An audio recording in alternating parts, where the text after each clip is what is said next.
এই ছাগলীকেইজনী চাওক মানে মই প্ৰথম দেখিছোঁ ইমান এনেকুৱা ছাগলী মানে প্ৰথম দেখিছোঁ সিহঁতৰ মানে কাণকেইখন ইমান ওখ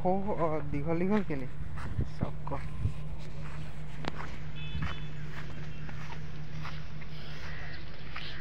নৈ কাষতে চৰি আছে এই চাওক ছাগলীজনীতকৈ কাণকেইখনে ডাঙৰ হ'ব পাৰে মাথাটোতকৈ এইজনী কাণ এজনী বগা ছাগলীৰ লগতে ভিডিঅ' বনাবলগীয়া আছে আৰু ঐ উঠ ঠিক আছে এজনী কি ছাগলী মোক কমেণ্ট কৰি জনাব মই নাজানি বাৰু কি ছাগলী এজনী